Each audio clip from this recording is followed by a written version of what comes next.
አስፋልት ላይ ተጎልቶ ጊዜን ማሳለፍ ምንድነው? ምን ወላዲታ ነው? እኔ በጣም ማዝነው ነው።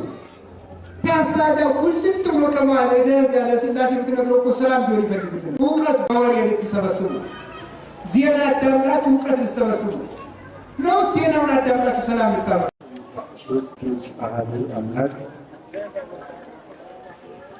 ቅድመ ዓለም የነበረ ዓለምን የፈጠረ ዓለምን አሳልፎ የሚኖር በሀብት ስቦ በረድኤት አቅርቦ በዚህ ቅዱስ ቦታ የሰበሰበን ፈጣሪያችን እግዚአብሔር እስከዚህ ሰዓት ስላቆየን ስለ ቸርነቱ ሁሉ ስሙ የተመሰገነ ይሁን። የተከበራችሁ አባቶቻችን ካህናት፣ ወንድሞቻችን ዲያቆናት፣ የእግዚአብሔር ቤተሰቦች ምዕመናን፣ አንድ አምላክ በሚሆን በአብ በወልድ በመንፈስ ቅዱስ ስም እንደምን አደራችሁ? እንደምን ሰነበታችሁ? እንደምን ቆያችሁ? እስከዚህ ሰዓት ያቆየን በቤቱ የሰበሰበን አምላካችን እግዚአብሔር ስሙ የተመሰገነ ይሁን። ዛሬ እንግዲህ እግዚአብሔር ፈቅዶ ከዚህኛው ሕዝብ አድርሶናል። እግዚአብሔር በቸርነቱ ሁላችሁንም እንኳን አደረሳችሁ። ገብርኄር ይባላል የዛሬው እሑድ። ገብርኄር ማለት ምን ማለት እንደሆነ ዛሬ ደግሞ እንማማራለን ማለት ነው። እግዚአብሔር በፈቀደልን ሰዓት ፈጣሪያችን ለዕለቱ ነፍሳችን እንድንመገበው የፈቀደውን ቃሉን እንዲያስተምረን ቅዱስ ፈቃዱ ይሁንልን። ገብርኄር መዝሙር የማቴዎስ ወንጌል ምዕራፍ 25 ቁጥር 23 ላይ የምናገኘው ኃይለ ቃል ነው። ገብርኄር ወገብር ምእመን ታማኝ በጎ አገልጋይ በሚል ርዕስ ነው የምንማማረው። ታማኝ በጎ አገልጋይ ለመያዝ እንዲመቻችሁ 3 ጊዜ ደግምላችኋለሁ። ታማኝ በጎ አገልጋይ የማቴዎስ ወንጌል ምዕራፍ 25 ቁጥር 23። እንግዲህ ጌታችን መድኃኒታችን ኢየሱስ ክርስቶስ ካስተማራቸው ትምህርቶች ዛሬ የምናስበው ይህንን ክፍል ነው ማለት ነው። ቤተክርስቲያን ለሁሉም ስርዓት ያላት ስንዱ መሬት ናት የተዋሕዶ ቤተክርስቲያን እና የትኛውን ትምህርት መቼ የትኛውን ትምህርት እያደረገች እየከፈለች ለልጆቿ ትመግባለች። ለዛሬ እግዚአብሔር ለነፍሳችን ስንቅ ያዘጋጀልን ካስተማረው ትምህርት በዚህ ምዕራፍ ላይ የተቀመጠልን ነው። እንዲህ ብሎ ይጀምራል። ወበከመ ብእሲ ዘይነግድ ወጸዋ አግብርቲሁ ወወሃቦሙ ንዋዮ ይትገበሩ ሎቱ። መንግሥተ ሰማያት ሕገ ወንጌል ተስፋ እግዚእነ ኢየሱስ ክርስቶስ ባሮቹን ጠርቶ ወጥተው ወርደው ያተርፉበት ዘንድ ገንዘቡን የሰጠ ወደ ሩቅ አገር የሄደ ሰውን ትመስላለች። መንግሥተ ሰማያት ምን ትመስላለች አለ? ባሮቹን ወይም አገልጋዮቹን ጠርቶ ገንዘቡን ሰጥቶ ሩቅ አገር የሄደ ሰውን ትመስላለች። ክርስቶስ ራሱን መስሎ ሩቅ አገር በሄደ ባለጸጋ መስሎ ራሱን ይናገራል። አገልጋዮቹን ጠርቶ ለአገልጋዮቹ ገንዘቡን አስረክቦ የሄደ ባለጸጋ እመስላለሁ ብሏል። እሱ ያ ሰውዬ ምን አደረገ ሲል አንድ ሰውዬ አለ። ይህ ሰውዬ ለአገልጋዮቹ ገንዘቡን ሰጠ። ምን አድርጉበት ብሎ አትርፉበት ብሎ። ለአንዱ ስንት ሰጠው? 5 መክሊት። ለአንዱ ስንት ሰጠው? 2 መክሊት። ለአንዱ ስንት ሰጠው? 1 መክሊት ሰጠ። ስንት ተሰጡ? 5 2 እና 1 እነዚህ መክሊት ሰጣቸው። ወወሃቦሙ ለአሐዱ በአምጣነ ይኩነስያ ለሁሉም እንደ አቅማቸው መጠን ሰጣቸው። እንደ ችሎታቸው መጠን አብዝቶ ለሚሰራው 5 ሰጥቶታል። እንደ አቅሙ ለሚሰራው 2 ሰጥቶታል። ከዚያ በታች ደግሞ ለሆነው 1 ሰጥቶታል። ሁሉንም እንደ አቅማቸው ሰጣቸው። ወሆረ ዝቁ ዘሐምሰ መካኔ የነሳ 5 መክሊት የነሳው ሰውዬ ሄዶ ወተገበረ ወጥቶን ወረባሃ ካላአተ ተመልከቱ። 5 መካኔ ይሄ 5 መክሊት የተቀበለው ሰው 5ቱ መክሊት ወስዶ ወጥቶ ወርዶ ሌላ 5 መክሊት አተረፈና 10 አደረገ። 2 መክሊት የወሰደው ደግሞ ወጥቶ ወርዶ ሌላ 2 መክሊት ጨምሮ 4 መክሊት አደረገ። 1 መክሊት የወሰደው ግን ፈራና ምን አደረገ መሰላችሁ?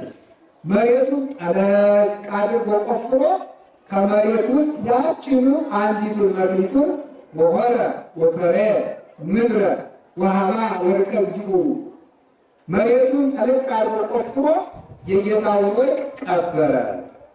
ወንድረ ብዙ መዋዕል መጣ እግዚኦም ለንዱ አግብርት ከብዙ ጊዜያት በኋላ የእነዚህ ሎሌዎች የእነዚህ አገልጋዮች ጌታ ወደ እነሱ ተመለሰ።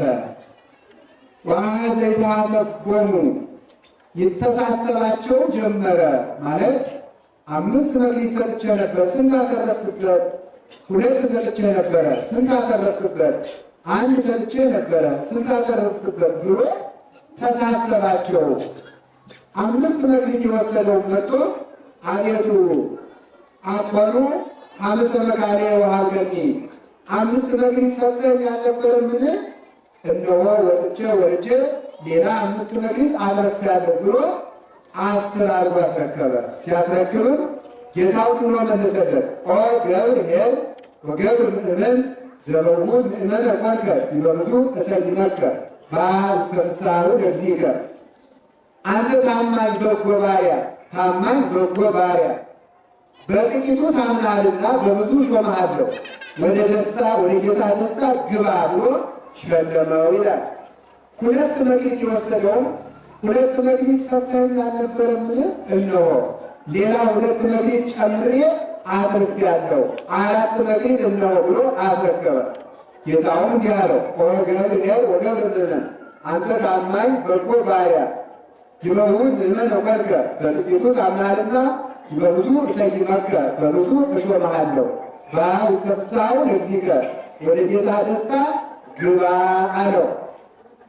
1 መክሊት የቀበለው ግን እንዲህ አለው፣ አእምረከ ከመ ብሩክ ብእሲ አንተ ዘተዓርር እማበ ዘይዘራይከ ወታስተጋብእ እማበ ኢዘረውከ። ይሄ ሰነፉ ባሪያ ግን ገብር እኩይ ወአካይ ክፉና ሰነፍ ባሪያ 2 ጠባይ ያለበት ክፉና ሰነፍ ባሪያ የሆነው ግን ባለ 1 መክሊቱ ግን ምን አለ? እኔ አንተ ያልዘራኸውን የምታጭድ ያልበተንከውን የምትሰበስብ ጨካኝ ጌታ መሆንን አውቄ ወንበዴዎች ቢቀሙኝ ትፈርድብኛለህ ብዬ ያችን መክሊት በመሬት ውስጥ ቀብሬ አቆይቻታለሁና ተረከበኝ አለ። ጌታውም እንዲህ አለው፣ ኦ ገብር ሀካይ ወገብር እኩይ አንተ ክፉና ሰነፍ ባሪያ ሆይ ተአምረኒኑ ከመ ብእሲ ብሩክ አነ ዘአዕርር እማበ ኢዘራይኩ ወአስተጋብእ እማበ ኢዘረውኩ። እኔ ያልበተንኩትን የምሰበስብ ያልዘራሁትን የማጭድ ጨካኝ ባሪያ መሆኔን ታውቀኛለህን? እንኪያማ ካወቅከኝ እምደለወከ ታድግ ወርቄ ውስተ ማዕዴ ማስተገበርኩ አነ በርዴ። እንኪያስ እንደዚህ ያለው ጨካኝ ባሪያ መሆኔን ካወቅህ ወርቄን ወደ ሳጥኔ በመለስክልኝ ነበረ፣ እኔም ለሌላ ለሚሰራ ሰው ሰጠው ነበረ። አንተ ጨካኝ ባሪያ። ኋላም ወይቤሎሙ ለእለይቀውሙ አግብርቲሁ ንጉሡም ቁመው ለሚያገለግሉ ሰዎች እንዲህ አላቸው፣ የዚህን ሰነፍ ባሪያ 1 መክሊት ወስዳችሁ 10 መክሊት ላለው ሰው ጨምሩለት። እስመ ለዘወ ይሁብዎ ወይወስክዎ ላለው ይሰጡታል ይጨምሩለታልና፣ ወደ ዘሳልቦ እመሪቆ የሀይልዎ የሌለውን ግን ያለውን ይወስዱበታል እና ከዚህ በኋላ ይህንን ሰነፍ ባሪያ አውጥታችሁ ጥርስ ማፋጨት፣ ጥርስ ስቅስቃት፣ ውጋት ወዳለበት ወደ ጽኑ ጨለማ አውጥታችሁ ጣሉት ብሎ አዘዘ። ይህ ስለ ቃሉ የእግዚአብሔር ስም የተመሰገነ ነው። አሜን ነው። ይሄ ታሪኩ ነው። አሁን ትርጉሙ ደግሞ ንገራችሁ። ምስጢሩ አምስቱ መክሊት ምንድን ነው? በበኩለ ሁለት መክሊት ምንድን ነው? አንድ መክሊት ምንድን ነው? እነዚያ ሶስት ሰዎች እነማን ናቸው? ሰውየው ማን ነው? ይህንን መክሊትስ ምንድን ነው? ይህንን ደግሞ አሁን ትርጉሙን ልንገራችሁ። እንግዲህ አምስት ሩቅ ሀገር የሄደ ጌታ ባለጸጋ የተባለ ክርስቶስ ነው። ማነው አልኳችሁ? ክርስቶስ ነው። ሩቅ ሀገር የሄደ የተባለ ክርስቶስ ነው። ሩቅ ሀገር የሄደ ማለት ሰማይ ነው። ሩቅ ሀገር ያረገ ማለት ነው። አገልጋዮቹ የተባሉ ሐዋርያት፣ ሊቃነ ጳጳሳት፣ ካህናት፣ ዲያቆናትና ክርስቲያኖች ናቸው። አገልጋዮቹ የተባሉት ከሐዋርያት ጀምሮ እስከ መጨረሻው ምዕመን ድረስ ያለው በየተዋረዱ በየደረጃው መላው ክርስቲያን የክርስቶስ አገልጋይ ይባላል። ያ ባለጸጋ ገንዘቡን አትርፉበት ብሎ ለአገልጋዮቹ ሰጥቶ ሄደ የተባለ ክርስቶስ አትርፉበት ብሎ ወደ ሰማይ ሲያርግ ለእኛ ሰጥቶን የሄዳቸው ጸጋዎች ናቸው። ባለ 5 መክሊት የተባለ ሊቀ ጳጳስ ነው። ባለ 2 መክሊት የተባለ ቄስ ነው። ባለ 1 መክሊት የተባለ ዲያቆን ነው። አሁን ልጠይቃችሁ መያዛችሁን ለማረጋገጥ ባለ 5 ማን ነው? ጳጳስ አይደለም ያሉት፣ ሊቀ ጳጳስ። አይፈረድባችሁም። ሊቀ ጳጳስ ሆኑ። ባለ 2 ማን ነው? አቤት። ባለ 1 ማን ነው? ዲያቆን። ያ ባለ 5 መክሊት ሊቀ ጳጳስ ሆነ። የጳጳስ 5 ሹመት ነው ያለው ማለት ነው። 5 ጸጋ ምን ማለት ይመስላችኋል? የመጀመሪያው ዲያቆን ነው። አንድ በሩ ዲያቆን አይደለም። ዲያቆን ቢጠፋ ጳጳሱ ዲያቆን ነው መቀደስ ይችላል አይችልም? ይችላል። አያችሁ፣ ዲያቆን ነው። 2 ቄስ ነው። ስንት ሆነ? አይደለም 2። አሁን ነው 2 ቄስ ናቸው። 2 ጳጳስ ቄስ ናቸው ይላሉ። የተረፋቸውን ይናኛሉ አላሉ ሰው ጳጳስ ቄስ ናቸው። ለሰው ይተርፋሉ። ስለዚህ ዲቁና አላቸው 1፣ ቅስና አላቸው 2፣ ከዚያ ጵጵስና አላቸው። ምን አላቸው? ስንት ሆነ? 3። ሊቀ ጵጵስና አላቸው። ስንት ሆነ? 4። ኤጲስቆጶስና አላቸው። ስንት ሆነ? 5 አላቸው። እነዚህ 5 መክሊት የጳጳስ ሹመቶቹ ወይም ጸጋዎቹ ናቸው ማለት ነው። ሌላ ደግሞ 5 ደግሞ ዲያቆን መሾም 1 በሉ፣ 1 ቄስ መሾም 2 ጳጳስ መሾም 3 ማስተማር 4 ማቁረብ 5። ይሄ የማን ጸጋ ነው? የጳጳስ ነው የሊቀ ጳጳስ ነው? የሊቀ ጳጳሱ ማለት ነው። የፓትርያርኩ ማለት ነው። የፓትርያርኩ ጸጋ እነዚህ 5 ነገሮች ናቸው። እስቲ ንገሩኝ። አሁን የነገርኳችሁ ያሁኑ 5 ዲያቆን መሾም 1፣ 2ኛ ቄስ መሾም፣ 3ኛ ጳጳስ መሾም፣ 4ኛ ማስተማር፣ 5ኛ ማቁረብ። ፓትርያርክ ማለት የሁሉ ጸጋ ያለው ማለት። አሁን ጳጳሳትን ስናገኛቸው ፓትርያርኩን ስናገኝ እንደ ቀላል ነገር መቁጠር የለብንም። እንደ ሰውኛው ኃጢአት ይሰራሉ፣ ይሰነካከላሉ፣ ይጎላሉ። በእነሱ ላይ 5ቱ ጸጋዎች አሉ። እነዚህ 5ቱ ጸጋዎች አይለዩአቸውም። ቢበድሉ እንኳን ለእነሱ ይፈረድባቸዋል እንጂ ለእኛ ግን እነዚህ 5ቱ ጸጋዎች ይደርሱናል። የፈለገ በደለኛ ጳጳስ እንኳን ቢሆን ይህ ምን ማስተዋል ከቃሉ ጋር ናችሁ። እግዚአብሔር ከሁላችን ጋር ይሁን። የቄስ ደግሞ መክሊት አለው። ስንት ነው? ቄስ ወይም ቀሲስ ወይም ጠርዘ ቤጤር ወይም ካህን ይባላል። በ3ቱ መጠን ካህን ማለት አገልጋይ ማለት ነው። አገልጋይ ማንን ያገለግላል? 2 ነው የሚያገለግለው። እግዚአብሔርንና ሰውን ያገለግላል። ማንና ማንን? እግዚአብሔርና ሰው ነው። አሁን እናንተ ያገለገልኳችሁ አይደለም? እናንተ እኮ ጌቶች ናችሁ እኮ እናንተ ጌታ፣ እኛ አገልጋይ ነን፣ ባሪያ ነን። ስለዚህ ህዝብን ማገልገል አንድ ነው፣ እግዚአብሔር ማገልገል ሌላ ነው። አገልጋይ ካህን ማለት ትርጉሙ አገልጋይ ማለት ነው። ማለት እግዚአብሔርና ሰው ፖለቲካን አያገለግልም፣ ሆዱን አያገለግልም፣ ዘሩን አያገለግልም።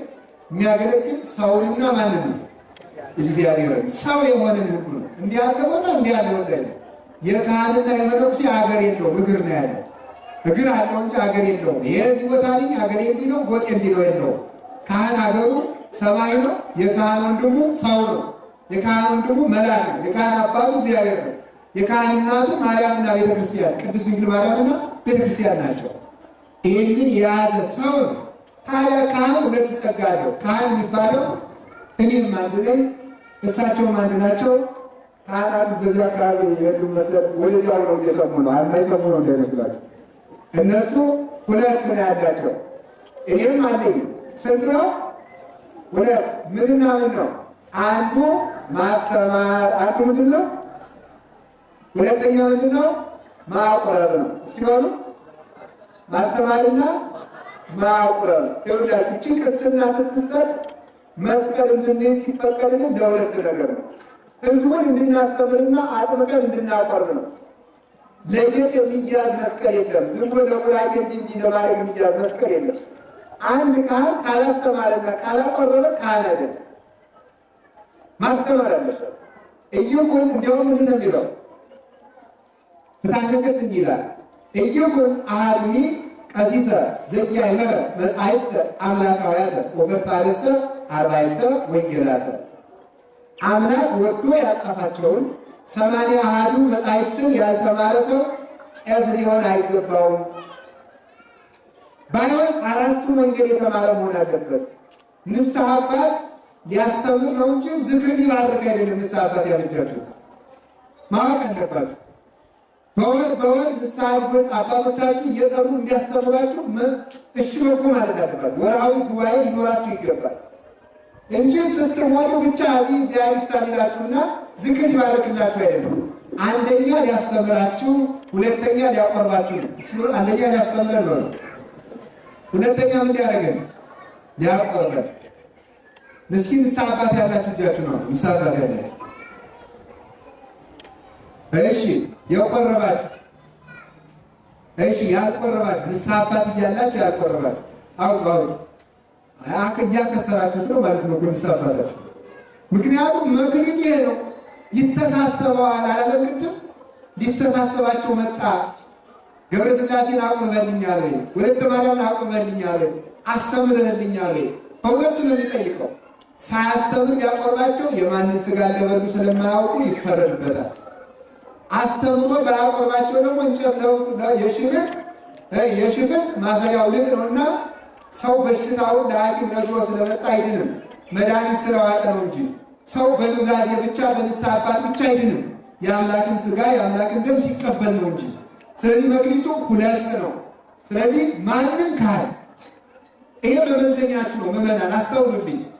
ወደፊት በሚገጥማችሁ በየትም ሀገር ብትኖሩ፣ እዚህ ብትኖሩ፣ የትም ቦታ ብትሄዱ የማያስተምርና የማያቆርብ ካህን አይደለም። ይሄ የቤተ ክርስቲያን መመዘኛዋ ነው። አንድ ሰው ቅስና ለማምጣት አሁን ቅዱስ ለመሆን ወይም ደግሞ መናኝ ለመሆን ወይም መነኩሴ ለመሆን ወይም ባይታዊ ለመሆን ክርስቲያን መሆን በቂ ነው። ለመመንኮስ መስፈርቱ ምንኩስና ክርስቲያን መሆን ይበቃል እና የእግዚአብሔርን ፍቅር መከተል ነው። ባይታዊ ለመሆን ክርስቲያን መሆን ነው የሚበቃው። ካህን ለመሆን ግን መማር ይገባል። አያችሁ፣ ተመከሩ። ካህን ለመሆን ግን በሉ ምን ማለት ይገባል? መማር ይገባል። ክህነት አንዱ መስፈርቱ መማር ነው። ላልተማረ ሰው ክህነት አይሰጠው። የሰጠ ሰው ካለ እንኳን ይፈረድበታል፣ ይቀባባሱ። ይሄ ነው መመዘኛ። ስለዚህ በመገለጥ ክህነት አይሰጥም፣ በተአምር ክህነት አይሰጥም። ለተማረ ሰው ነው። አቡነ ተክለ ሃይማኖትን እንኳን እግዚአብሔር በተአምር ጳጳስ አድርጌሃለሁ ቢላቸው 81 መጻሕፍትን ተምረዋል። ስለዚህ ወደፊት ቤተ ክርስቲያንን እምርሃለሁ ብሎ የሚመጣ ሰው ስታየው ትምህርቱ ነው የሚጠየቀው። ከቃሉ ጋር ናችሁ። የተማሩ የሚያቆርቡ አባቶቻችንን አያሳጣን። የአንድ መክሊት ባለ አንድ መክሊት ማን ነው? ረስቸው ማን ነው? አንድ። የዲያቆን ደግሞ አንድ መክሊት አለች፣ አንድ ሳንቲም ናት። ያቺ መክሊቱ ደግሞ ምንድናት መላእክት መሳችሁ? ተልእኮ ናት። ምንድናት? መላላክ ነው። በቃ ዲያቆን ብልጫው ዲያቆን ከእናንተ የሚመጣው በሕዝቡ ነው እንጂ ዲያቆን ከሕዝቡ ጋር እኩል ነው የሚለው። የሚገርሙ መጽሐፍ የሚለው ዲያቆን ከቄሱ ፊት ላይ ሳይፈቅድለት መቀመጥ አይችልም። ከቄሱ በግራው በቀኙ ሳያስፈቅድ መቀመጥ አይችልም። የዲያቆን ጸጋው ተልእኮ ነው። ሕዝቡን ተንሥኡ ጸልዩ ማለት ብቻ አይደለም። ተንሥኡ ለጸሎት መልሱ እስኪ ንገሩ። አቤት እኔ በእርግጥ በጩኸትም እችላታለሁ ይረዳል። ስለዚህ ተመመጅስ ይችማ። ስለዚህ ተንሥኡ ለጸሎት ሲል መልሱ ምንድን ነው? እግዚኦ ተሳሃለነ በሉ እንጂ ምን ማለት ነው? ይሄ አትተኙ ንቁ ነው። ዲያቆን እኮ አልቂ ነው። አትተኙ ነው። በሴቶች በኩል ደግሞ መሄድ ስለማይፈቀድለት የሚያደርጋት ዲያቆናዊት የምትባል ትሾማለች። ዲያቆናዊት የምትባል 60 ዓመት የሞላት ሴት ልጆቿን በስነ ስርዓት ያሳደገች በተከበረ ትዳር መኖሯ የተመሰከረላት በስነ ምግባር የኖረች እናት ስጋው ደሙን የምትቀበል የተማረች እሷ ምን ትሾማለች? ዲያቆናዊት ትባላለች። እሷ ዲያቆናዊት ስላችሁ አትቀድስም። በሴቶች በኩል ትቆምና ቅዳሴ አቋርጠው የሚገቡትን ቅዳሴ አቋርጠው የሚወጡትን ሴቶች ትቆጣጠራለች። የሚያወሩትን የሚተኙትን እነዚህም ትቆጣጠራለች። እቺ ዲያቆናዊት ናት። ሌላም ሹመት አላት፣ በጣም ትልቅ ሹመት። ለአካለ መጠን የደረሰች ከሌላ እምነት የቆየች ሴት ስትመጣ ትጠመቅና ቄሱ ካጠመቃት በኋላ ያችን ቅባ ቅዱስ ይቀባታል። ስለዚህ መከራራ አይቆጡም። እዚህ ያሉ ዲያቆናት ጥሩዎች ናቸው፣ ችግር የለም። ስለምንግባባ አይቆጡኝም። አተቆጡኝም እዚያ ማታ እናዋገዋለን፣ ችግር የለም። እውነት የለም ነግራቸው። እዚህ ያሉ ዲያቆናት ደጎች ናቸው። እውነት የለም እኔ እስከማውቃቸው ድረስ ማለት ቅዱስ ናቸው ማለት አይደለም። አንዳንድ ችግርም አለባቸው እና ዲያቆን ትዕቢተኛ ነው። የዲያቆንና የሴት ትዕቢቱ አንድ ነው ይባላል። እንዳትቆጡሽ እናቶቻችን።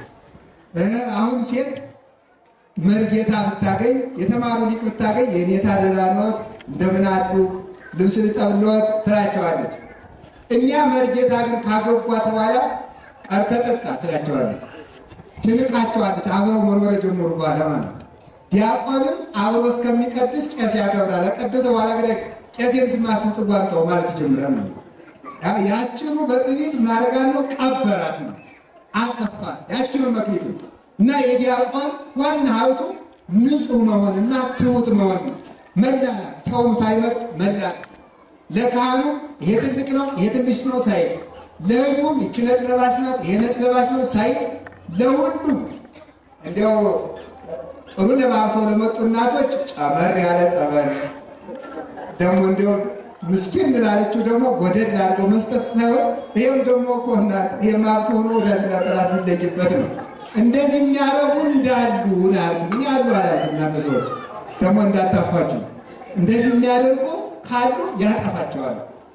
መቅደስ ሲገባ በፍርሃት ተንቀጥቅጦ መቀደስ አለበት። ይሄ 5 ባለ አንድ መክሊት ያችኑ ካጠፋት ግን ምን ይሆናል? በኋላ እሱም ጨለማ ስቅስቃት ጥርስን ስቃት ጥርስ ማፋጨት ጽኑ ጨለማ ወዳለበት ተወርውሮ ይጣላል። ሰው ዲያቆን ስለሆነ አይድንም። ቄሱም 2ቱን መክሊት ካልተወጣ ይጣላል። ጳጳሱም 5ቱን መክሊት ካልተወጣ ይወረወራል ማለት ነው። እግዚአብሔር ከዚህ ይሰውረን።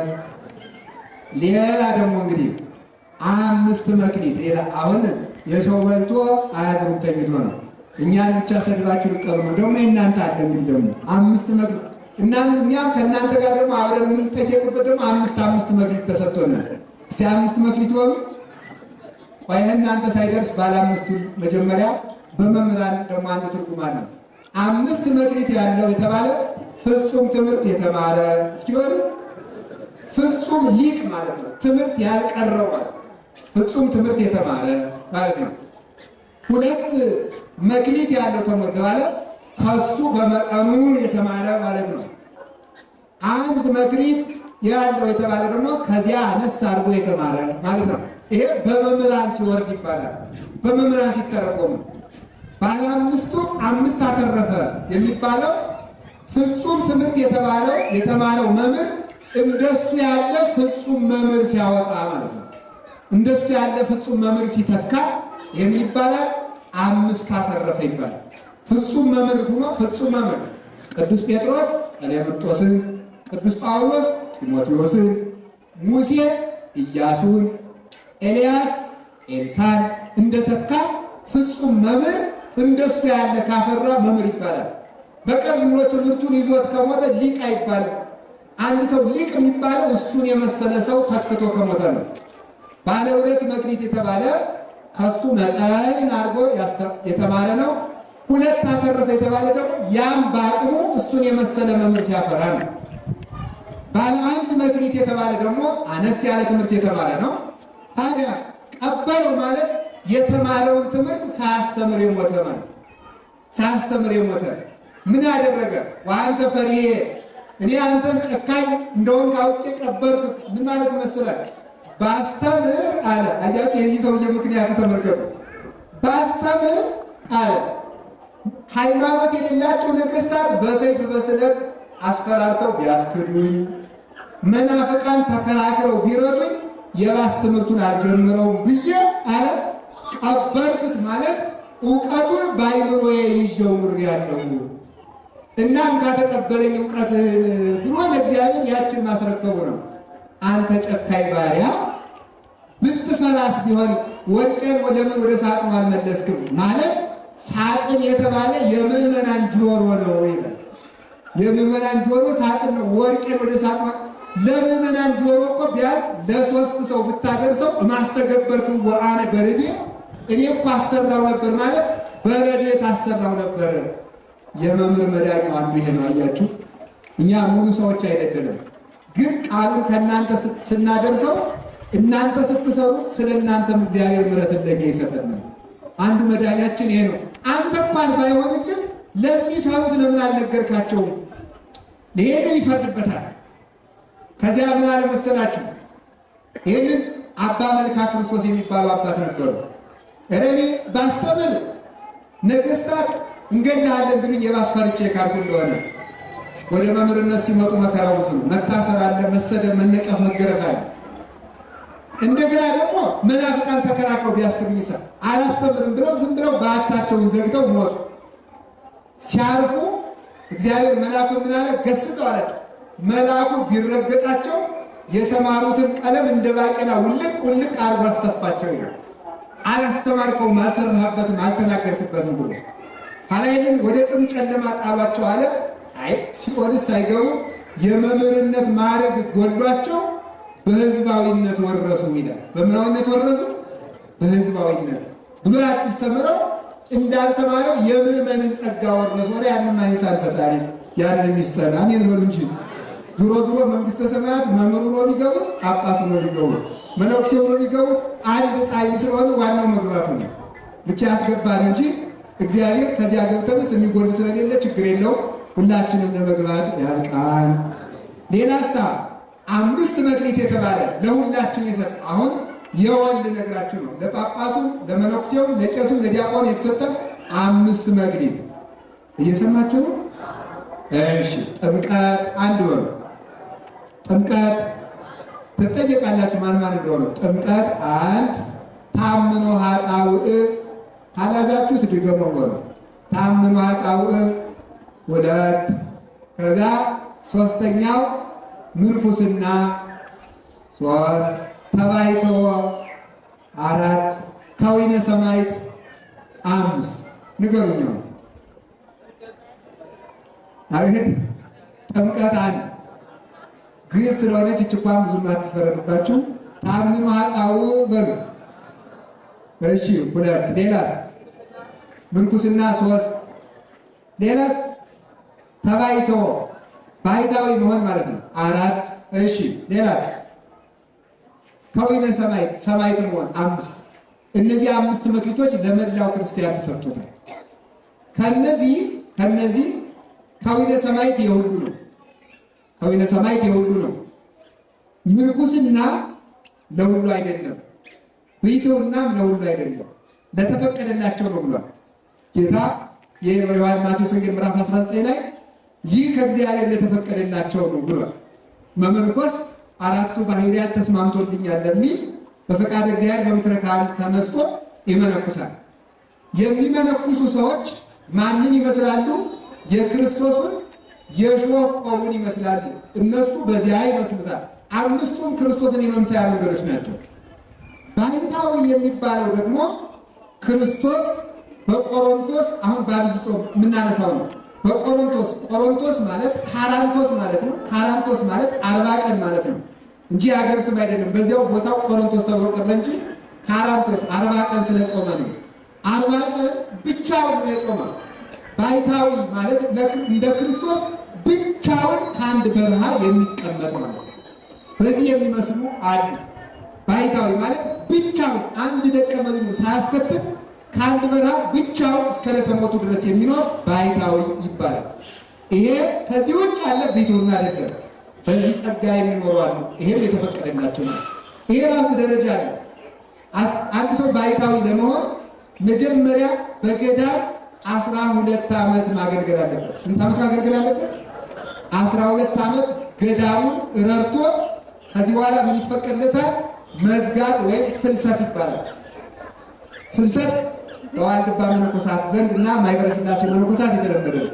ፍልሰት ማለት ማኅበሩ ከረዳኝ፣ ውሃ ሲጠማኝ ውሃ ከሰጠኝ፣ ሲርበኝ እንጀራ ካበላኝ፣ ስታመም ማኅበሩ ካስታመመኝማ የክርስቶስን መከራ መቼ ተቀበልኩት ብሎ ብታመም አስታማሚ ወደሌለበት፣ ቢጠማኝ ወደ ሀገር ውሃ ወደሌለበት፣ በወቅት አንቺ ወደሌለበት ሊልፍ ብለው ወደ በረሃ ወደ ጥልቁ በረሃ ዋልድባም ራሱ አስጨናቂ ነው። ከገዳሙ ሄደው ከገዳሙ እንደገና ተለይተው ደግሞ ብቸኝነት የ3 ቀን የ4 ቀን ጎዳና ሄደው ብቻቸውን የሚቀመጡት ፈላሰያን ይባላል።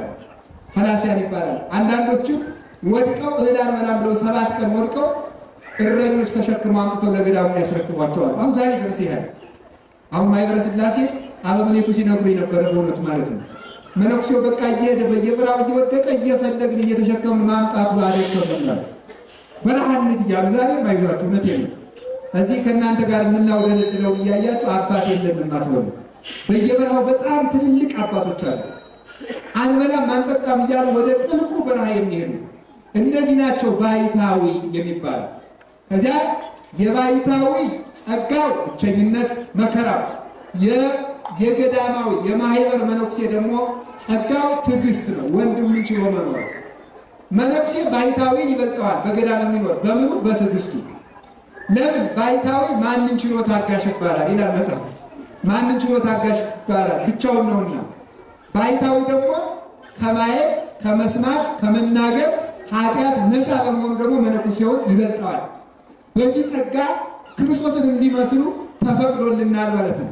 ሁሉንም ይተሳሰባል ማለት ባሕታዊ ተብሎ በስሙ ተጠርቶ የባሕታዊ ስራ የሌለውን፣ መነኩሴ ተብሎ ተጠርቶ የምንኩስና ስራ የሌለውን ይሄን ይተሳሰባል ማለት ይተሳሰባል። በነገራችን ላይ አንድ ጥያቄ መልሼ መመለስ እፈልጋለሁ። የዚህ ዘመን ትውልድ ጥራት ነጠቅ ጥያቄ መጠየቅ ያውቅበታል። ጥራት ነጠቅ ማለት ሳይማሩ ጫፉን ይዞ መሮጥ ነው። መነኩሴ የግድ በገዳም ነው መቀመጥ ያለበት ወይ? ለምሳሌ ሚላል መነኩሴ ማለት በገዳም የሚኖር ከሆነ ከተማ ያላችሁ መነኮሳት ምን እየሰራችሁ ነው ብሎ የሚመጻደቅ ደግሞ ስላለ ማለት ነው። ያ ማለት ምን ማለት ነው? ለትምህርትና ለተልእኮ ከተማ መቀመጥ ይቻላል። ለምንና ለምን ያልኳችሁ? ለትምህርትና ለተልእኮ ይቻላል። ምሳሌ ማስረጃ ያበሉ በልበብ ማስረጃ ያበሉላችሁ። ሐዋርያት መነኮሳት ናቸው። ምንድናቸው? በየት ነው የኖሩት? ግን በገዳም ነው። በገዳም ነው። አሁን እንዲያሉ አሁን እኮ ቤተክርስቲያኒቱ እኮ ተፈታለች። የመፈታቷ ምልክት ይላሉ። ለምሳሌ ምን ይላል? መነኩሴም ገዳም ይቀመጣል ከተማ ምን ያደርጋል ብለው እናንተ በአባቶች ላይ እምነት እንዳይኖራችሁ ያደርጓቸዋል። ግን መነኩሴ መደቡ በብሕትውና የሚቀመጣለ፣ በማኅበር የሚቀመጣለ፣ ለተልእኮ ለማስተማር ከተማ የሚላካል። ሐዋርያት ገዳም ውስጥ የተቀመጡበት ጊዜ የለም። ዋሻ ውስጥ የተቀመጡበት ጊዜ የለም። ሐዋርያት መነኮሳት ናቸው። ጳጳሳት መነኮሳት ናቸው። ሕዝብን ለማስተማር የተማሩ ከሆኑና ከሊቀ ጳጳሱና ከመጻሕፍት መምህራን ከወንበር የተመሰከረላቸው መነኮሳት በከተማ መኖር ይቻላቸዋል። አላችሁ የላችሁም? እግዚአብሔር ከሁላችን ጋር ይሁን። ስለዚህ መምህሩን በመምህርነት ምንኩስናውን በምንኩስና ገዳማ ስለዚህ ምንኩስና በሶስት ከፍላችሁ ታዩታላችሁ። በቤቱና በማህበር በገዳም በመምህርነት የሚኖሩ መነኮሳት አሉ ማለት እዚህ ጎንደር ያሉ እዚህ የኔታ የማነ ብርሃን መነኩሴ ነበሩ አይደለም? መነኩሴ ናቸው። ታዲያ ምንድን ናቸው? መምህር ነበሩ። እነ የኔታ ሊቀ ሊቃውንት መምክር መነኩሴ ናቸው አይደለም? ናቸው። የኔታ ሊቀ ሊቃውንት ዝራ መነኩሴ አይደለም? ናቸው። እነ መምህር ኤስድሮስ መናኝ ናቸው። ሌሎቹ መምህራን እና አለቃ ዶክተር አየለ መናኝ ናቸው። አሁን ያሉትም ሌሎቹ መምህራን አሉ አባቶቻችን ማለት። ስለዚህ እኔ የተማርኩበት ትምህርት ቤት አለ። ከአሁን በፊት ደብረ ሃይማኖት መካነ ኢየሱስ የነበሩት የኔታ ኃይለ ሚካኤል ከ50 ዓመት በላይ መጻሕፍትን ፈትፍተው አስተምረው ግን በትንፋሻቸው ዕውር እስከ ማብራት ድረስ ይደርሰው ነበር። እፍ ብለው አይኑን የታመመ ሰው ይፈውሱ ነበር። እንኳን እሳቸውን ያገለግሉ የነበሩት ጨዋ መነኩሴ የጠመቁት ጠላ ይፈውስ ነበር። ዛሬም በሕይወት አሉ። 48 ዓመት የኔታ ኃይለ ሚካኤልን ያገለግሉት መነኩሴ ማለት ነው። እነዚህ አባት ጠላ ጠምቁ 48 ዓመት ሴቶች ጠላ አሁን ቢያንስ ያነቁላላችሁ ሲሏቸው እምቢ ብለው ራሳቸው ጠላ ፈጭተው የሚጠምቁ ረድ ነበሩ። ከአሁነ ዘበሰማያት በላይ ምንም አያውቁ ደግ ናቸው። ግን የኔታን ስላገለገሉ ለዚህ ጸጋ በቅተው አሉ ዛሬ ነው። እነዚህ አባቶቻችን በከተማ ይኖሩ ናቸው። ግን ከሳምንት 3 ቀን ነበር የሚበሉት። ከሳምንት 3 ቀን ይመገቡ ነበር። እነ የኔታ ወደ መጨረሻ ላይ ኢየሩሳሌም እቀመጣለሁ ብለው ሲሄዱ እንኳን መልአከ እግዚአብሔር ይህ ህዝቡን አስተምር እያለ ሌሊት በሰይፍ ይዞ እያስፈራራ ነበር የሚልካቸው ወደ ኢትዮጵያ። እንዲህ ያሉ አባቶቻችንም ይኖራሉ። ሁላችንም በየመክሊታችን ለማትረፍ ያብቃል። ከቃሉ ጋር ናችሁ። እግዚአብሔር ከሁላችን ጋር ይሁን። ሌላ ከዊነ ሰማዕት መሆን ነው። የነ ቅዱስ ጊዮርጊስ መስመር መሃ ባይታዊ ክርስቶስን በምን ይመስለዋል? በቆሮንቶስ ጾም። መነኩሴሳ በምን ይመስለዋል? የሸዋ አክሊሉን በመደፋቱ ቆባ ያችን ነው የምትመክረው። እሺ ሰማዕታት ምን ይመስሉታል? በጲላጦስ ፊት መከራ የመቀበሉ በዚያ ይመስሉታል። እኛሳ ሰማዕት መሆን አለብን። ሰማዕትነት ማለት የሚወዱትን ነገር ለእግዚአብሔር ብሎ መተው ነው። እስኪ በሉ ሰማዕትነት ማለት ነው የግድ መገረፍ መታሰር ብቻ ሳይሆን ምን ማለት ነው? የሚወዱትን ነገር ለእግዚአብሔር ብሎ የተወሰው ሰማዕት ነው። በየቀኑ ክርስቲያን መከራ ይቀበላል። ከማን ይቀበላል? ከስጋው ይቀበላል፣ ከሰይጣን ይቀበላል፣ ከጓደኞቹ ይቀበላል፣ ከዓለም ይቀበላል። መከራ ከዚህ ሁሉ ይደርስብናል። ይሄ ስጋችን የሚያቀርብልን የራሱ ሰይፍ አለ። ፈቃዱን እንድንፈጽምለት ከእግዚአብሔር መንገድ እንወጣለን። የእሱ አንድ ጥያቄ አለ። የሰይጣን ጉትጎታ አንድ አለ። የጓደኛ አለ። የሀገር እንደዚህ ያለው ችግር ሁሉ አለ። ይሄንን ቆርጦ ክርስቲያን መሆን በራሱ ሰማዕትነት ነው። ራስን መግዛት ሰማዕትነት ነው። ሌላው ጥምቀት አላችሁ የላችሁ? ጥምቀት አሁን በስላሴ የተሰጣችሁ ጸጋ ነው። ሌላስ ምን አለ? ታምኑ ኃጣው ማለት ኃጢአትን ማለት ክርስቶስ ተጠምቋል አልተጠመቀም? ይሄ እናንተ መክሊት መመንኮስም ተሰጥቷቸዋል። በድንግልና መንኮስ ይቻላል፣ አግብቶ ሲያረግ መንኮስም ይቻላል። ሁለቱም ተሰጥቷል። ስለዚህ አቃሉ ጋር ናችሁ። ያንን መመንኮስ ይቻላል። ግን እንደው የሚመነኮሰው ገዳም ነበር። እዚህ ደብረ ምንኩስና እየተፈጸመ ስርዓት ቤተክርስቲያን ግን አይደለም። እውነቱን እውነት በሉ፣ ሐሰቱን ምን በሉ ነው የሚሆነው? ሐሰት በሉ። በከተማ ያሉ አድባራት የማመንኮስ ስልጣን የላቸውም። ማመንኮስ የሚችል አበምኔት ወይም ጳጳስ ነው። መመንኮስ የሚቻል ገዳም ነው። ስለዚህ የክርስቶስ ሰምና ግንቦት 12 እዚህ ምንኩስና ይፈጸማል። ማን እንደሰራው ስርዓቱ አይታወቅም። ስርዓት ቤተክርስቲያን ግን አይደለም ማለት ነው። ሕጉን መናገር አለብን። ዛሬ ፈቃደኛ ሆኖ ባይሰራ ነገ እግዚአብሔር የሚሰራ ሰው አስመጥቶ ያሰራዋል። የእኛ ድርሻ መናገር ነው። አላችሁ መቼስ ሰው ይከፋዋል ተብሎ እግዚአብሔር ሳይነገር አይቀርም። ሕጉ የሚለው እንደዚህ ነው። የዓለሙን እንጠቀምበት፣ የገዳሙን ለገዳሙ ተወው። ስለዚህ ሰዎች አርጅቶ መመንኮስ ይቻላል፣ በድንግልና መመንኮስም ይቻላል። ይህ አንዱ የምንኩስና ጸጋ ነው። ስለዚህ አሁንም ቢሆን እኔ ወደፊት እናቶች፣ አባቶች ተመካክራችሁ የሀገር ሽማግሌዎችም ምንኩስናው ገዳም እንዲፈጸም ማድረግ አለብን። ቤተ ክርስቲያኑ ገቢ እንዲያገኝ ሌላ የገቢ ማስገኛ መፍጠር ነው እንጂ በቆብ እያስከፈልን ቆብ እየሸጥን ገንዘብ ልናጠራቅም አንችልም። የቤተ ክርስቲያኑን የገቢ ምንጭ ዘጋ የምትሉ ሰዎች ልትኖሩ እንደምትችሉ አስባለሁ። ከእግዚአብሔር ሕግ ግን ሳንቲም ሊበልጥ አይችልም። ቤተ ክርስቲያኑ ገቢ እንዲያገኝ ሌላ ስራ እንስራ። ምንኩስናው ግን በነፃ ለምንኩስና ይከፈላል አይከፈልም? ነውር ነው። ሌላ የገቢ ማስገኛ ፍጠሩ። ሽማግሌዎች፣ ወጣቶች ተዋዩና ቤተክርስቲያናችን እናሳድገው። እኔም አግዛችኋለሁ።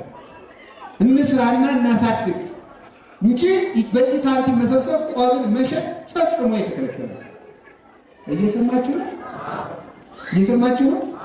ስለዚህ ጎበዝ ከሆናችሁ እስቲ አሁን ወጣቶቹ፣ ሽማግሌዎቹ ከአባቶች ከካህናት ጋር ከግንቦት 12 በፊት ተወያይታችሁ ይሄን ነገር መቅረፍ ይገባል። ምንኩስና ገዳም ነው። አላችሁ እግዚአብሔር ከሁላችን ጋር ይሁን። ጥምቀት አለን። አንዱ ጸጋ ደግሞ ታምኖ ኃጣው ነው። ኃጢአትን ማመን ነው። ንስሐ ነው። ኃጢአት ይሄ መክሊት ነው፣ ጸጋ ነው። ክርስቶስ ወደ ሰማይ ሲሄድ ሰጥቶን ሄደው አንዱ ጸጋ ንስሐ ነው። እንግዲህ ቀድሞ በራእየ በአምሳሌ በፈጥራችሁ ካዳችሁ፣ ደግሞ መጥቻ አዳንኳችሁ፣ እንግዲህ ከበደላችሁማ ውሃ ግቡ ሳይል ደግሞ መቼስ ሰው ደካማ ነው ብሎ የንስሐ በር ከፍቶልነት ይህ አንዱ መክሊት ነው። ተሳሰባቸው ማለት በራእየ በአምሳሌ ብፈጥር በደል፣ መጥቼ ሥጋዬን ቆርሼ ደሜን አፍስሼ ብሰጥም በደል፣ ደግሞ ንስሐ ግባ ብዬ ብፈቅድልህም ንስሐ ሳትገባ ሞት ግን ብሎ በዚህ መክሊት ይጠይቃል። በክርስቲያንነት ምን ሰራህበት ብሎ ይጠይቃል። የክርስቲያን ስራ አንድ ሰው እኮ ወታደር ሲሆን የውትድርና ስራ ይሰራል። ፖሊስ ሲሆን የፖሊስነት ስራ ይሰራል። አናጺ ሲሆን የአናጺነት ስራ ይሰራል። መምህር ሲሆን የትምህርት ስራ ይሰራል። ሐኪም ሲሆን የሕክምና ስራ ይሰራል። ክርስቲያን ሲሆን የክርስትና ስራ ይሰራል። የክርስትና ስራ የሌለው ክርስትና አይረባም። የጥምቀት ስራ የሌለው ጥምቀት አይረባም። ክርስቶስ በተሳሰበን ጊዜ ምን እናስረክበው ይሆን? እግዚአብሔር የክርስትና ስራ ሰርተን እንድንሞት እግዚአብሔር ይርዳን። አላችሁ? አዎ። ሁለት መክሊት ሁለት መክሊት የተባለ ምንድን ነው? አሁንም ታምኖ ኃጣውና ጥምቀት ብቻ ናቸው። ሰማዕትነትም የሌለው ምንኩስናም የሌለው ባሕታዊም ያልሆነ ግን መጨረሻ ላይ ቢያንስ በሁለቱ የመዳን ዕድል አለው። ምንና ምን? በሃይማኖቱና በንስሐው መዳን ይችላል። በእነዚህ መዳን ይችላል። አንድ መክሊት ያለው ግን እምነቱን ብቻ የያዘ ነው። እምነቱን ብቻ የያዘ ነው። ንስሐም አልገባም፣ ወይ አልመነኮሰም፣ ወይ ባሕታዊ አልሆነም፣ ወይ ምንም አይደለም፣ ወይም አያስተምርም፣ ወይም አልተማረም፣ ወይም አልቀሰሰም፣ ወይም ምንም ነገር የለውም፣ ወይም ንስሐ አልገባም፣ ወይም አይቆርብም፣ ወይም ጥሩ ትዳር የለውም፣ ወይም ከሰው ጋር በሰላም አይኖርም፣ ምንም መልካም የማይሰራ አንድ መክሊት ብቻ ማለት እምነት ብቻ። ያኑ ቀበረው ሳደም ይገርማል። ያኑ ቀበረው ማለት ጠለቅ አድርጎ ቆፍሮ ነው የቀበረው። ምን ማለት ነው መቆፈር ማለት? አፈር የተባለ ምድራዊ የሥጋ ፈቃድ ነው። ምንድን ነው ያልኳቸው? የሥጋ ፈቃድ ነው። ንግዱ እበላበላ ማለቱ ይሄ የሥጋ ስራ በሙሉ ማለ ልክ መብላቱ፣ ያለ ልክ መጠጣቱ፣ ያለ ልክ መተኛቱ፣ መዝፈሩ፣ መጨፈሩ እንደዚህ ያለው ምድራዊ አፈር የሆነ ነገር ብላሽ የሚሆነው እንደዚህ ያለው ነገር ይባላል ምድር ይባላል። በዚያ ቀበረው ማለት ሃይማኖቱን በሥጋ ፈቃዱ የቀበረ ነው። ሃይማኖቱን በሥጋ ፈቃዱ የቀበረ፣ ሃይማኖቱን ስለ ሥጋ ፍላጎቱ የሸጠ፣ ያጣ፣ የተነጠቀ፣ ባዶውን የቀረ፣ ትቢያ የነሰነሰበት በወርቅ በሆነው ሃይማኖት ላይ የዘፈን ጭቃ፣ የዘረኝነት ጭቃ፣ የመለያየት ጭቃ፣ የአድማ ጭቃ፣ የጠንቆል ጭቃ፣ የዝሙት ጭቃ፣ የጥንቆላ ጭቃ በላዩ ላይ የቀባው ማለት ነው። እንዲህ ያለው ሰው ነው ባለ አንድ መክሊት ጠለቅ አድርጎ ማለት ምን ማለት ነው? አንደኛውን ፈጽሞ እንዳይመለሱ ልቡ የደነደነ ማለት ነው። ተነግሮ የማይሰማ ተመክሮ የማይስተካከል ማለት ነው።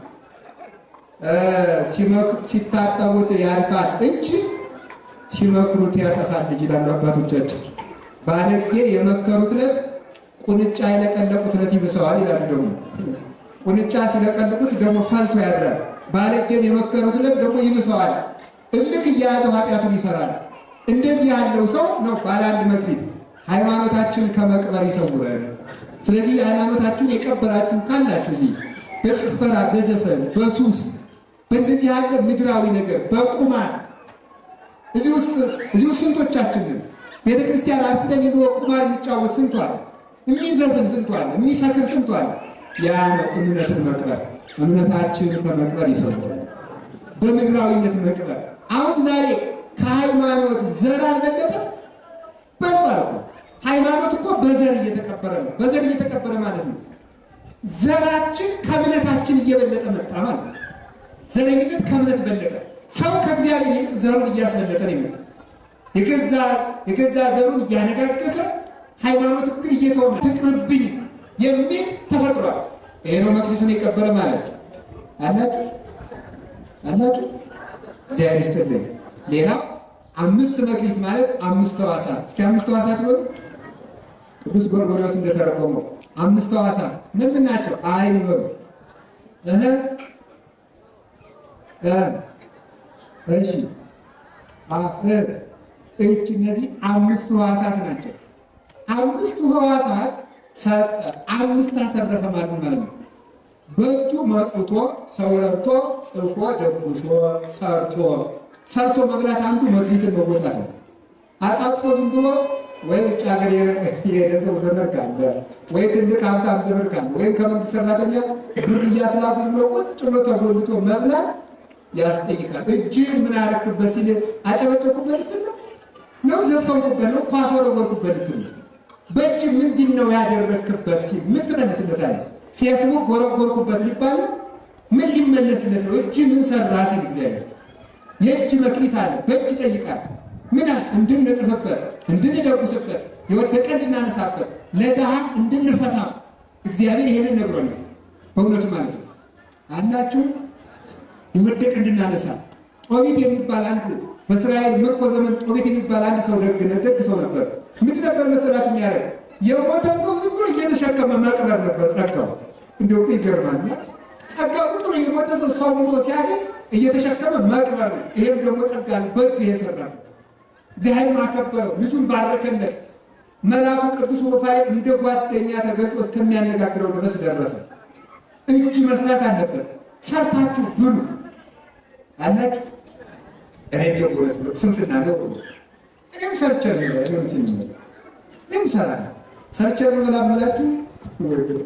ምን መስሏችሁ? እንሰራለን፣ ያሉ እንሰራለን፣ እንጽፋለን፣ እንደጉሳለን። ከእናንተ የምንጠብቀው አንድም ነገር የለም። እናንተን ያሳደረ እግዚአብሔር ነው የሚያሳድር በምንም ነገር ሆኖ። ቅዱስ ጳውሎስ ምንድን ነው ያለ? አሁን እኮ ጳውሎስ እኮ የሚሰብከን እንድናበላው ብሎ እኮ ነው። እንዳይሉት እንዳትብኝ አለ። ድንኳን እየሰፋው እየሸጡ ያችን እየበላው አስተምራችኋለሁ። ሌሊት ቀን ሲሰብኩ ሌሊት ድንኳን ሰፍቶ ያችን ሽጦ ነበር የሚበላ። መምህር እንኳን ሰርቶ እንዲበላ ነው የተፈቀደለት። መነኩሴ እንኳን ሰርቶ ቅርጫት ሽጦ እንዲበላ ነው የተፈቀደለት። ሰርቶ አለመብላት ፈጽሞ ነውር ነው። ሁላችሁም ስራ መፍጠር አለባችሁ። ረይ በእጅ ምን ሰራበት? የእጅ መክሊት። በአይን ምን ሰራበት? አይን ምን አለ? ቢያንስ ተመልከቱ እንድናነብበት። እጅ መጥቶ መቅደሱን እንዲዳስስ፣ ለጸሎት እንዲዘረጋ፣ ለመስዋዕት እንዲዘረጋ፣ አይን ስዕላቱን መቅደስ ገብቶ እንዲያይ፣ እንዲያለቅስ፣ ድሃ ሄዶ እንዲጎበኝ። ይሄ ላይን የተፈቀደለት ነው። አይንን በማይገባ ነገር ማባከን ክልክል ነው። እኔ ነግሬያችኋለሁ። አይንን ምን አረክበት ብሎ በተሳሰበን ጊዜ ፊልም አየሁበት ብለን ልንመልስ ነው? እስቲ ወጣቷ ምንድን ነው የምትመልሱት? አይንን ምን ሰራበት ሲባል በጣም ብዙ ፊልሞችን አይቼበታል ልትል ነው መልሱ? ይህ ነገር መታረም አለበት። በጣም ብዙ ፎቶዎችን አይቻለሁ ልትሉ ነው? ይገርማል እኮ ወገኖች። ገዳም ሄዶ ሰው ግሸን ሄዶ ገዳም ሄዶ እንደሚያደርግ ፎቶ ቀጭ ከመድረሱ ፎቶ አንድ ማለም ሳይ ለኃጢአቱ 1 ደቂቃ ሳይቆም 10 ፎቶ ይነሳል። ፎቶውን አይየው ብለህ ልትመሰክር ነው ታዲያ? እኔ ይኸውላችሁ የአይን መክሊት እንጠይቃለን። የጆሮ መክሊት ምንድን ነው? እግዚአብሔርን መስማት፣ ትምህርት መስማት፣ ሰውን ማዳመጥ፣ የተገፉ ሰዎችን ማድመጥ፣ የሰው ብሶት መስማት፣ ሰው ሲቸግረው ዝም ብሎ መስማት። ይህም ራሱ ከምጽዋት ይቆጠራል። ሰው ቸግሮ ይል ባልሰጠውም ዝም ብለን ምን ይለዋል? ኧረ በስመ አብ እግዚአብሔር ይረዳል ብለን ከሰማ ነው ከዛ አይዞህ እግዚአብሔር ይረዳል ካልነው እግዚአብሔር ይረዳዋል። ስለዚህ ምን ማለት ነው? ይሄ የእግዚአብሔር ገንቦ ነው። አርማስቆስ የሚባል ወይም ገንቦ ወይም የወርቅ ገንቦ አለ። የነገስታት ገንቦ ነው። በዚያ የጠለለ ጠጅ ነው እንጂ አተላ አይጨመርበትም። ክሳዲኪ ከማር ማስቆስ ያለው ምን እንደሆነ አንገትሽ እንደ ብር ገንቦ ነው ይላል መኃልየ ዘሰሎሞን። ሙሽራዬ ሆይ አንገትሽ እንደ ብር ገንቦ ነው የሚለው ማለት ነው ነፍስን ነው። ክሳደ ልቡናሽ ማለት ነው የልቡናሽ አንገት ክርስቲያን ሆይ ክሳደ ልቡናሽ የብር ገንቦ ነው ማለት ባንቺ የሚዘነበለው ባንቺ የሚቆረቆረው ንጹሕ የእግዚአብሔር ቃል ነው ሲል ነው። ስለዚህ ሐሜት የማይገባበት ዘፈን የማይገባበት ክፉ ነገር የማይገባበት ጆሮ በጆሮአችሁ ምን ሰማችሁ ባለ ጊዜ ምን ይመልስለታል? የጆሮ መክሊት አላችሁ። የአፍንጫ መክሊትም አለ። የአፍንጫ መክሊት ዕጣን ማሽተት ነው። ዕጣን መጥቶ ማሽተት አለበት። ዕጣን ሲያሸት ኪዳን ሲደረስ ቅዳሴ ሲቀደስ ዕጣን ሲያሸት በዚህ መክሊቱን እየተወጣ ነው ማለት ይሄ አፍንጫ መክሊቱ ነው። ያ መክሊቱ ከቁጥር ተስፍሮ ያልቃል። ማመስገን፣ እውነት መናገር፣ ሰዎችን ማስተማር፣ መምከር፣ ማስታረቅ እነዚህ ነገሮች አሉ። ጸሎት መጸለይ ይሄ የአፍ መክሊት ነው። አሁን እነዚህ አምስቱን መክሊቶች ስንወጣ ሌላ አምስት ማትረፍ የሚባለው የውስጥ ደግሞ የስሜት ሕዋሳት የነፍስ አምስት አለ። በአምስቱ የሰራ አምስቱን ማትረፍ ይቻላል ማለት የሥጋውን አምስቱን ሕዋሳት ወደ ውስጥ ከሚገቡ የረከሱ ነገሮች የጠበቀ ሰው የነፍሱን አምስቱን የስሜት ሕዋሳት መጠበቅ ይችላል። ሰው የልብ እግር አለው፣ የልብ እጅ አለው፣ የልብ ዓይን አለው፣ የልብ ጆሮ አለው፣ የልብ አፍንጫ አለው። በልብ ዓይኑ እግዚአብሔር ያያል፣ በልብ ጆሮ እግዚአብሔር ይሰማል፣ በልብ እግሩ ወደ እግዚአብሔር ይጓዛል፣ በልብ እጁ እግዚአብሔር ይዳስሳል፣ እግዚአብሔር ያቅፋል፣ እግዚአብሔር ይዋሃዳል። ይሄ ነው። በልቡ ከእግዚአብሔር ጋር ይነጋገራል። ይሄንን የበራ ልቡና ማፍራት የሚቻለው የውጨኛውን መጠበቅ ሲቻል ነው። አምስቱን ያተረፈ ማለት ይሄ ነው። ተቃርታላችሁ። እግዚአብሔር ከሁላችን ጋር ይሁን። ሌላው አስር መክሊት ማለት 10ን ትእዛዛት የጠበቀ ነው። 10ን ትእዛዛት የጠበቀ ዘጸአት ምዕራፍ 20 ከኔ በቀር ሌላ አምላክ አታምልክ፣ ሰንበትን አክብር። ሰንበት የተባለው ቅዳሜ እሑድ ነው። ቅዳሜ ልብስ አይታጠብም፣ ወፍጮ አይፈጭም፣ ልብስ አይሰፋም። ቅዳሜ መከበር አለበት። እሑድ ቅዳሜና እሑድን አክብር። 5 ቀን ለእግዚአብሔር ሩብ እኮ አልደረሰው። 5 ለኛ 2 ለእግዚአብሔር እንዴት አይደርሰው? ያንን አክብር ተብሎ ተነግሯል። ያንን ማክበር ይገባል። የባልንጀራህን ሚስት አትመኝ፣ የባልንጀራ የሆነውን አትመኝ፣ አታመንዝር፣ በሐሰት አትመስክር፣ የፈጣሪን ስም በከንቱ አታንሳ፣ ቸልተኛ አትሁን ተብሎ ተነግሯል። እነዚህ ነገሮች የጠበቀ 10ን የጠበቀ 2 መክሊት የተባሉት ደግሞ ምንድን ናቸው? ብሉይና ሐዲስን የጠበቀ አንድም ይሉና 10ን በ2 ሕግ የጠበቀ ብለው የሚተረጉሙት አባቶቻቸው። 10ን በ2 ሕግ ማለት 2 ሕጎች አሉ። አንድ 5 አለው፣ አንዱ 5 አለው። 2 ሕጎች አንዱ እግዚአብሔርን መውደድ ነው፣ ሁለተኛው ሰውን መውደድ ነው። 5ቱን በአንድ ሕግ እንፈጽመዋለን፣ 5ቱን በአንድ ሕግ። ሰንበትን እናከብራለን እግዚአብሔርን ስለምንወደው። ከእግዚአብሔር በቀር ሌላ አምላክ አናመልክም እግዚአብሔርን ስለምንወደው። የእግዚአብሔርን ስም በከንቱ አንጠራ እግዚአብሔርን ስለምንወደው። በሐሰት አንመሰክርም እግዚአብሔርን ስለምንወደው። እነዚህ ነገሮች 5ቱ በአንድ ይፈጸማሉ። ባልንጀራችን ምን አንልም እንወዳለን እግዚአብሔርን ስለምንወድ፣ ሰውን ስለምንወድ። የባልንጀራችን ነገር አንመኝም ስለምንወድ፣ ሚስቱንም ገንዘቡንም። እነዚህ ነገሮች 5ቱ ባል 5ቱ ሰውን በመውደድ 5ቱ እግዚአብሔርን በመውደድ ይፈጸማል። የሕግ ፍጻሜ ፍቅር ነው የተባለው ለዚህ ነው። የሕግ ፍጻሜ ፍቅር ነው። ፍቅር ያለው ሰው ሕግ ሁሉ አለው ይባላል። ፍቅር የሌለው ሰው ሕግ የለውም ይባላል። ለምሳሌ ሰውን ከወደድነው አንሰርቀውም፣ ከወደድነው አንሰድበውም፣ ከወደድነው አንቀማውም። ስለዚህ ተመልከቱ፣ አያችሁ፣ ከወደድነው አናማውም፣ ከወደድነው አንሰድበውም፣ ከወደድነው አንንቀውም። ሕግ ሁሉ መውደድ በሚል በአንድ ተፈጸመ ማለት። እግዚአብሔርን ስለወደድነው እንመጣለን። ቅድም ያልኳችሁን ነገሮች እግዚአብሔርን አናስከፋ። አሁንም ፍቅር ነው። የሕግ ፍጻሜ ፍቅር ነው። ስለዚህ ምን ይባላል? ወበዛ ክሌቲ ትእዛዛት። ይሄ ስንት ጣት ነው? በጣም ጥሩ። ይሄ ስንት ጣት ነው? 5ቱን ጣት ያንጠለጠለ ስንት ክንድ አለ? 5ቱን ያንጠለጠለ ስንት ነው? 5ቱን የያዘ ስንት ነው? እነዚህ 2 ክንዶች 2 ሕጎችን የሚወክሉ ይላል። በዚህኛ እኮ በከንቱ አልተፈጠረም ወንድሞች እህቶች። 2 ክንዶች 2 ሕግ ናቸው። የግራው ሰውን መውደድ ነው። የቀኙ እግዚአብሔር መውደድ ነው። በዚህ 5 አለ። ያ ዕጣት ዝም ብሎ የመጣ አይደለም። ከዕጣታችሁ የምትወዱትን ንገሩኝ እንጂ እሺ፣ በጣም የማትወዷትን ዕጣት ንገሩኝ። የሚገርመው እኮ ትንሹ ብትቆረጥ ማጣበቅ አይቻልም። ትንሿን ብትቆረጥ አጣብቆ መጉረስ ራሱ አይቻልም። እንዴት በፍጹም የማይሆን ነገር ነው። የማንኛት ብትቆረጥ እንዲሁ የሕግም ትንሽ የለውም። አያችሁ፣ ሰውን የመበደልም ትንሽ የለውም። ሰውን የማስከፋትም ትንሽ የለውም። ጥቂትም ነገር ቢሆን ይቅርታ መጠየቅ አለብን። ስለዚህ ግራጫችን ሰውን መበደል የለብህም ብሎ ነው እዚህ የተንጠለጠለው። ይሄ ሰው መውደድ የሚባለው ክንዳችን። 5ቱ ደግሞ እነዚህ ናቸው። 5ቱ የተቀመጡ ለባልንጀራ ገንዘቡን አትውሰድበት፣ አትማው፣ አትቀማው ያለ። 5ቱ ደግሞ ይሄ እግዚአብሔርን ውደድ የሚል ነው። እጃችሁ እንዲህ ሲል እግዚአብሔርን ውደድ ነው የሚል ክንዳችን። 5ቱ ደግሞ የእግዚአብሔር ሰንበቱን አክብሩለት፣ ስሙን በከንቱ አትጥራ፣ ከሱ በቀር ሌላ አምላክ አታምልክ፣ በሐሰት አትመስክር። እንዲህ ያለን የሚመሰክሩት እነዚህ ጣቶቻችን ስንበላም ስንጠጣም ስንናገርም እንዲህ ሲሉ የሚመሰክሩት ይሄንን ነው።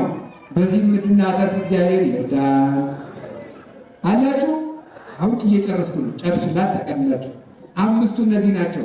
አንድ መክሊት የተባለ ደግሞ የሁሉ የሚጠቀልለው ሃይማኖት ነው። አንድ ሃይማኖት ነው። በአንድ ሃይማኖት ይሄው ይጠቀልላል። ሌላው 5 የተባሉት አሜን ሃይማኖት ነው። አንድ ተስፋ፣ ፍቅር፣ ትዕግስት፣ ሰላም። ይህንን ደግሞ የተረጎመ ቅዱስ ሳዊሮስ ነው። ምንድን ናቸው 5ቱ መክሊቶች? እምነት ነው። እሺ፣ ተስፋ ሌላ፣ ፍቅር ሌላ፣ ሰላምና ትዕግስት እነዚህ ናቸው። ክርስቶስ ወደ ሰማይ ሲያርግ ለክርስቲያኖች ሰጥቷቸው ሄደ። 5ቱን የያዘ ሰው በየትም ቦታ አትራፊ ነው።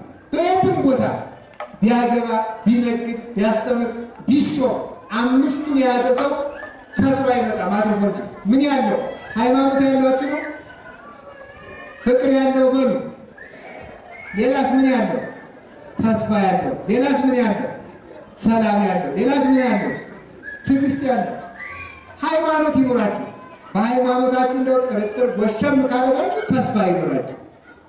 ማለት ነው። ፍቅር ደግሞ ይኖራል።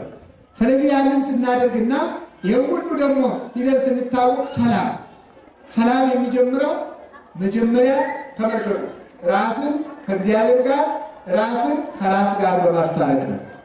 ራስን ከእግዚአብሔር ጋር ያስታረቀ፣ ራስን ከራሱ ጋር ያስታረቀ ሰዎች ወደ እሱ የሚወረውሩት ነገር ምንም አይጎዳውም።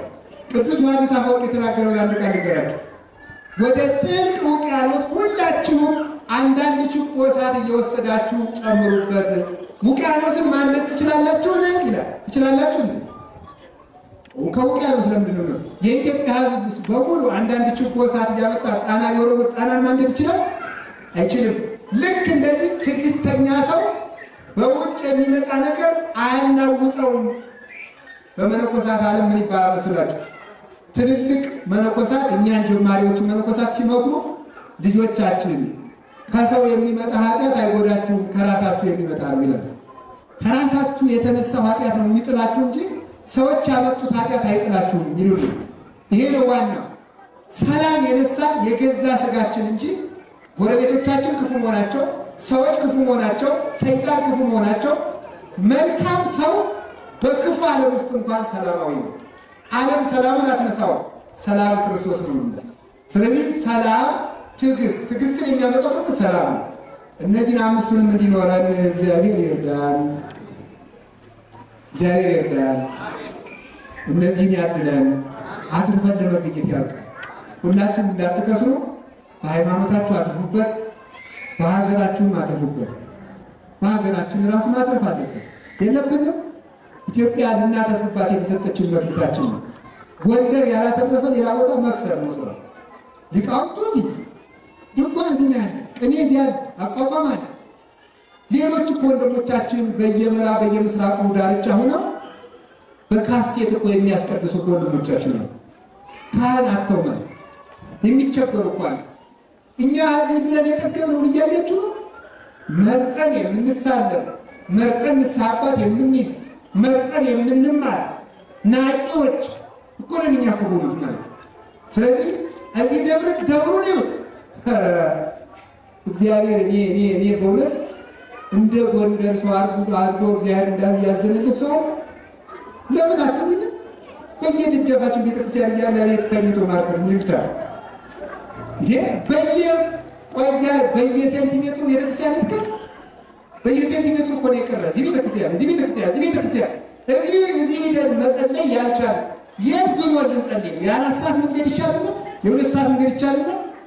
ስለዚህ እግዚአብሔር ብዙ ከተሰጠው ብዙ ይጠበቅበታል ብሏል መጽሐፍ። እስኪ ወሩ ብዙ ከተሰጠው ወሩ ምን ይባላል? ብዙ ይጠበቅበታል። እውነቴን ነው የምነግራችሁ። መጥታችሁ ብታለቅሱ እዚህ ያሉ አድባራት ብዙ ችግር የተፈቱባቸው አድባራት ናቸው። እዚህ መጥታችሁ ብታለቅሱ አባቶቻችን ብዙ እንባ ፈተውበታል። ግምጃ ቤት ሄዳችሁ ብታለቅሱ ስዕሊቱን ታውቋታላችሁ አይደለም? መቅደስ ውስጥ ያለች አንዲት ታላቅ ስዕል አለች የማትንቀሳቀስ በዚህ ከተማውን በሙሉ በጸሎት የምትጠብቅ። እዚህ ያላችሁ ሲጨንቃችሁ ሰባት ሰላም ለኪ ብትደሩ ይሰማችኋል። ተክለ ሃይማኖትን እዚህ ሰው ጭልልሽ መታችሁ ተንከባላችሁ እዚህ ነግራችኋቸው ብታይ እንኳን ለእናንተ ተክለ ሃይማኖት ለእንስሳ እንኳን ጆሯቸው የተከፈተ ነው። አደባባይ ኢየሱስ ብትሄዱ ጎንደርን ቀጥ ብሎ የሚጠብቅ ኩራተ ርሱ የሚባል ስዕል አለ አይደለም? እዚህ ያላችሁ ብታለቅሱ መድኃኔዓለም ብትሄዱ አሉ የድርቡሽን ሰራዊት በሙሉ አመድ አድርገው የመለሰ የመድኃኔዓለም ስዕል አለ። ደብረ ብርሃን ሥላሴ ብትሄዱ ጣራው ላይ ያሉ የመላእክት ስዕል ከነዚህ ስዕሎች ነው ነጭ ልብ እየወጣ የድርቡሽን ወታደር በሙሉ ቃለ እየወሰደ ውሃው ለውሃ ሲጥለው የነበረው ሰይፍ ሳይመዘዝ ንቦቹ ከደብረ ብርሃን ሥላሴ የሚወጡ ንቦች ናቸው የድርቡሽን ወታደር እየነደፉ ያባረሩት። አረ ኦፈሳሚት የምትባል ወፍ አለች። እሷን ነገር ይጠቅም በመሰለኝ አላችሁ። የላጭን ልጅ ቅማል በላው ይባላል። የላጭን ልጅ ምን በላው?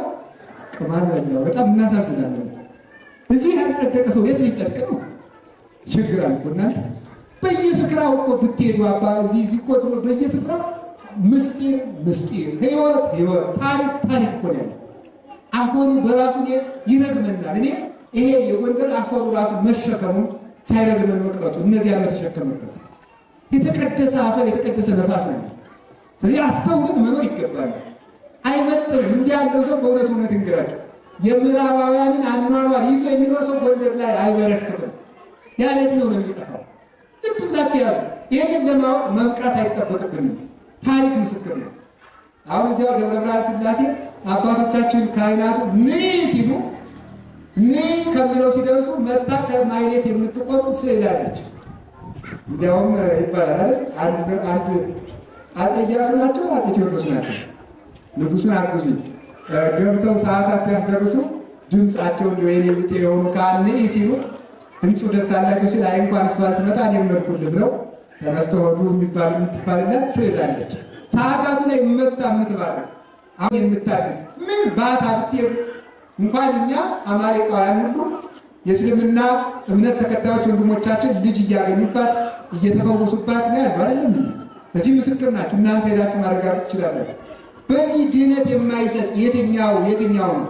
ስለዚህ አላችሁ። ስለዚህ ሰው አገሩን የሚከስራል። አገራችን ከመተርሰብ ይሰውራል። ሀገራችን ማትረፊያ ማድረግ አለብን። በእውነቱ ማለት ነው። እዚህ ውስጥ ያለነው ከፋሲል ከግንቡ ስር ባይታዊ የወጣበት ባህር አለ። ጎንደር ይሄን ታቦት ትከል እያለ አፄ ፋሲልን ሊመራ ነበር። ባይታዊ የወጣበት ስንቶቹ ግንቡን የሚሰሩትን ሰዎች የሚበሉትን አንበሶች የለጎመ ያው ነገር ውስጥ ታቦት ፊት አቦላ ያለለት እንደገና ደግሞ የግንቡን ሰራተኞች ደዌ ሲፋጃቸው ያንን በሽታ ያረቀ ታቦት ፊት ሚካኤል አለ። ምን የሌለን ያገኛሉ? አደኛ ምንድነው? የአባይ ልጅ ውሃ ጠማው እኮ ነው። አላወቅንበትም። ነገራችንን በዙረት እየጨረስነው ነው። ስንት ቤተ መንግስት ገብቶ ወግ ሞልቶ የእግዚአብሔር ቤተ መንግስት በዚህ ሞልቶ ቤተክርስቲያናትን ነው ቤተ መንግስት ምላቸው ጎንደር ላይ ያሉት በሙሉ በየስፍራው ለእግዚአብሔር ብሶታችን መንገድ ሲገባል እየዞሩ አስፋልት ላይ ተጎልቶ ጊዜ ማሳለፍ ምን ነው? ወይ ወላዲተ አምላክ እኔ በጣም ማዝነው ነው። ፒያሳ እዚያ ውልት ብሎ ከመዋለ ደስ ያለ ስላሴ ብትነግረው እኮ ሰላም ቢሆን ይፈልግልናል። ለቤታችን ይፈልጋል። ለአስፋልቱ ማመልከቻ እያቀረባችሁ ነው። ማን ይሰማችሁ ነው የተጎለታችሁ? ስለዚህ ወንድሞቻችን እንምከር፣ ልጆቻችን እንምከር፣ እህቶቻችን እንምከር፣ ወደ ቤተ ክርስቲያን እንመለስ። መልካም ሳንሰራ ውለን መልካም ማታ ይገጥመናል ብላችሁ አትጠብቁ። ስለዚህ ወገኖቼ በመክሊታችን ለማትረፍ ያብቃን። እግርም መክሊት ነው፣ እጅም መክሊት ነው። የተሰጠን ነገር ሁሉ ትርፍ ነው። በሰውነታችንም በሃይማኖታችንም ከመክሰት ይሰውረን። ያስተማረን እግዚአብሔር የተመሰገነ ይሁን። ሀገራችንን ሰላም ያድርግልን። ወስብሐት ለእግዚአብሔር ወለወላዲቱ ድንግል ወለመስቀሉ